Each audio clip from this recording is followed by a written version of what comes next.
Let's jump it off, shall we? What's going on, my fellow YouTube citizens, Hebrew Israelite brothers and sisters, subscribers and friends? As always, coming on here to bring more truth, revelation, etc.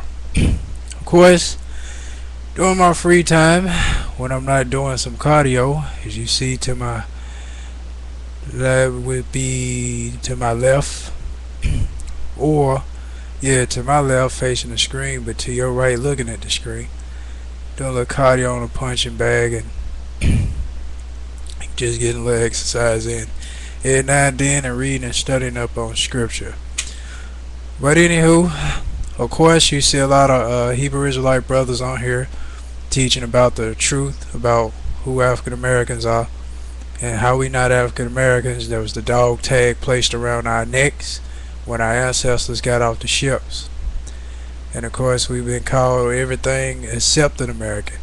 The history, as far as with the civil rights movement, where our ancestors, coming over here serving as slaves, and afterwards great grandmothers and grandfathers, still their ancestors, try to get an equal opportunity over in America.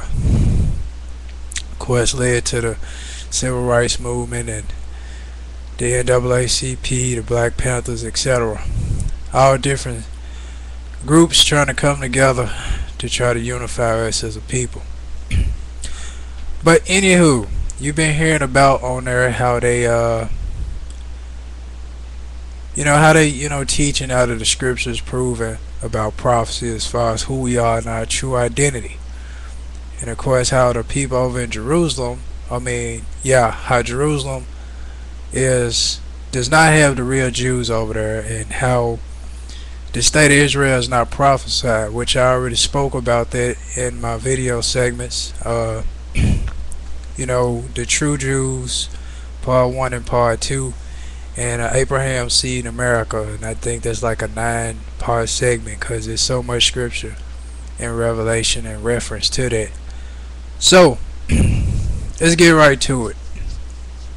Okay, on this one here, haven't exactly gave it a title yet, so I'm just looking at more truth, more revelation, because I get revelation on and off, and when it comes up in a great bundle, I pray often, and whatever he wants me to display on here, I do so.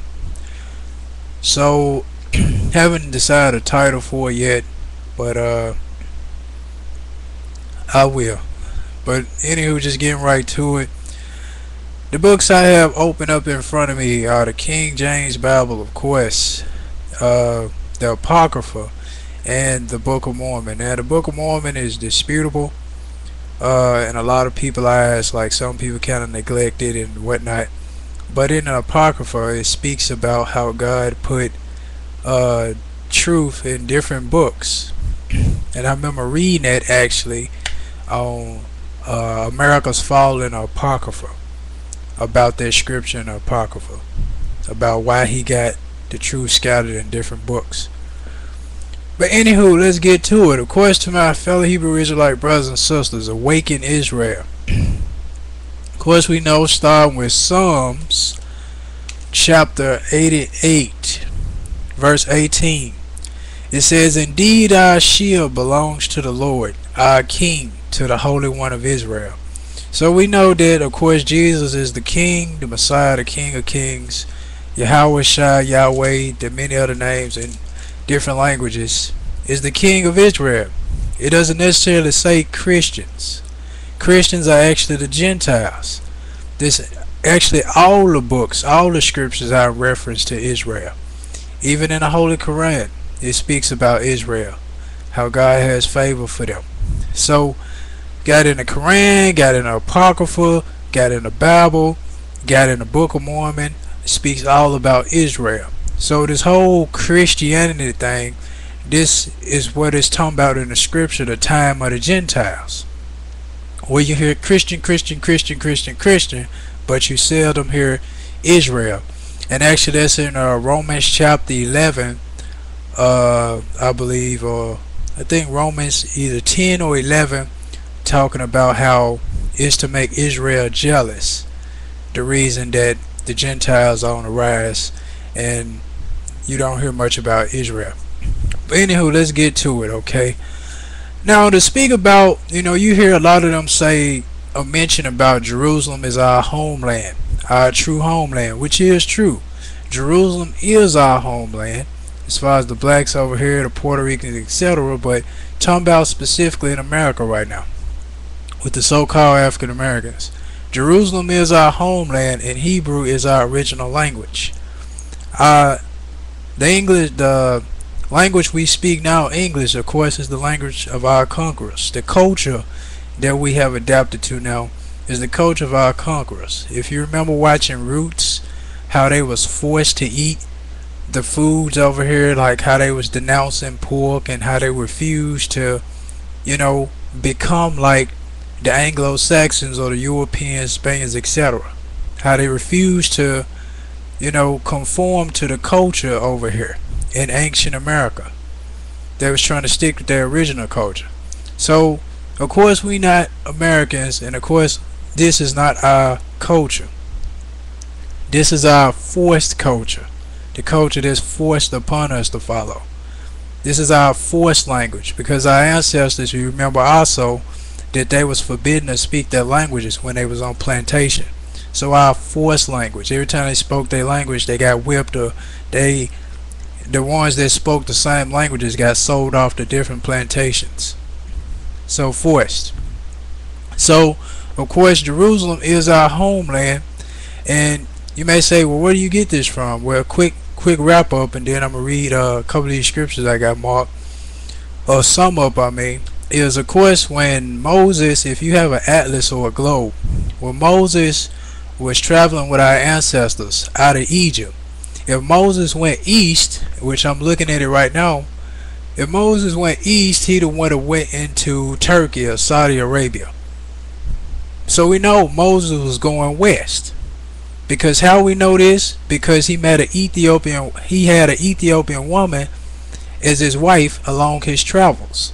So if Moses had an Ethiopian wife along his travels, then that means that, looking up at this globe above me, is Moses would have went through Sudan.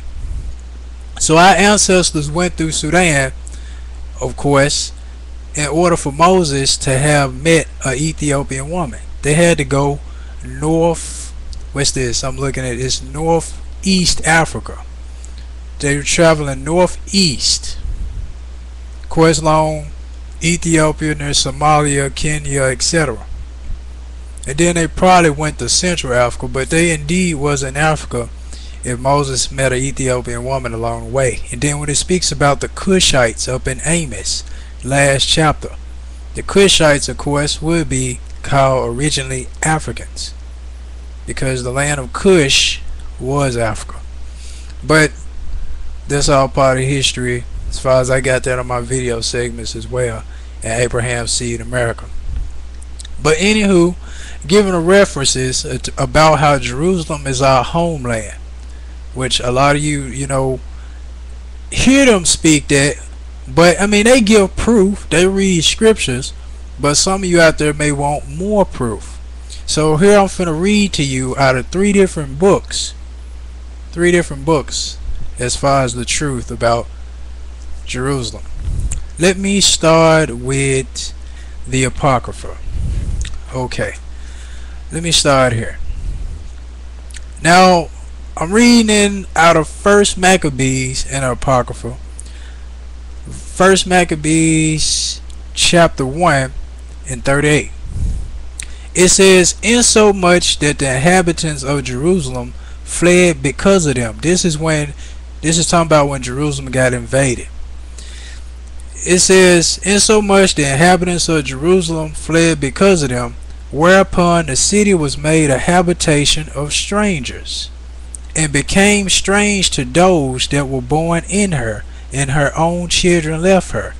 Now this is one scripture that points out in the Apocrypha that Jerusalem of today is a habitation of strangers. And it says that, and became strange to those that was born in her. So that means that the original Jews or the original Israelites look at Jerusalem today as strange. Because why? Because fled out of it. They fled out of it, and their lack of remembrance of being in Jerusalem. So that's why today, to the original and true Jews, Jerusalem is strange to them. And I'm going to read more scripture on that. Now, looking at another scripture in the Apocrypha. Now, it said her own children left her, which are marked. It says in 1 Maccabees, chapter 3 and 35, it says, to wit, that he should now, the one that's sending the army towards Israel or towards Jerusalem is King Antiochus. And King Antiochus, of course, has the land of Antioch where Christianity started.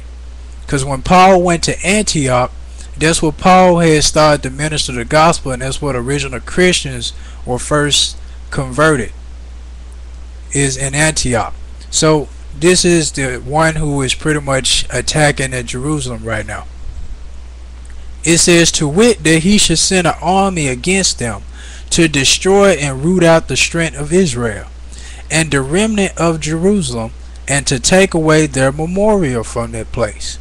So here King Antiochus is sending an army. He says, it's in the scripture, to take away memorial, take away their memorial from their place, where the true Jews and the true Israelites memorial being erased from Jerusalem. Now just read that scripture and previous to that, insomuch that the inhabitants of Jerusalem fled because of them. Wait a minute. Insomuch that the inhabitants of Jerusalem fled because of them, whereupon the city was made a habitation of strangers, and became strange to those that was born in her. Her own children left her. Reading this scripture in 1 Maccabees 3:35 again, it said, to wit, that he should send an army against them to destroy and root out the strength of Israel and a remnant of Jerusalem, to take away their memorial.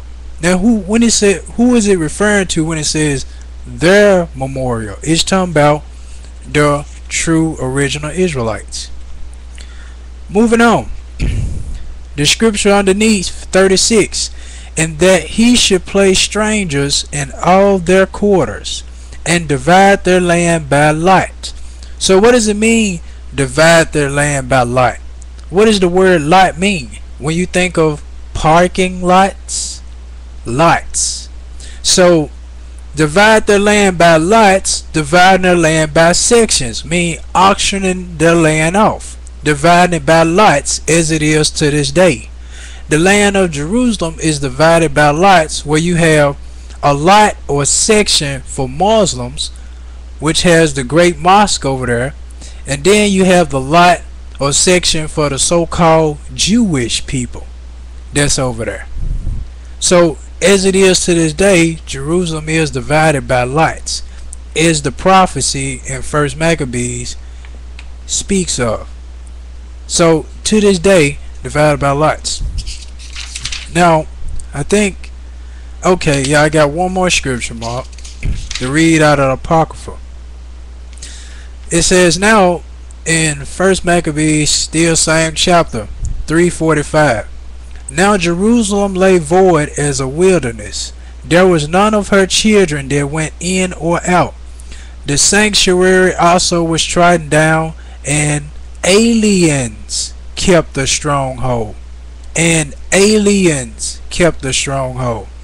The heathen had their habitation in that place, and joy was taken from Jacob, and the pipe with the harp ceased. So it says aliens. Excuse me. Throw a little dry. It says aliens inhabit the place of Jerusalem. So this is where the fellow Hebrew Israelite brothers, this is what we speaking, this is what we teaching, is about our homeland, as far as our ancestors and what's our true homeland and where do we come from. So this ain't speaking out of hearsay, this speaking out of revelation, what we read ourselves and what we studied ourselves. So I got more scripture to share, down to a 15-minute segment, so stay tuned to continue to watch.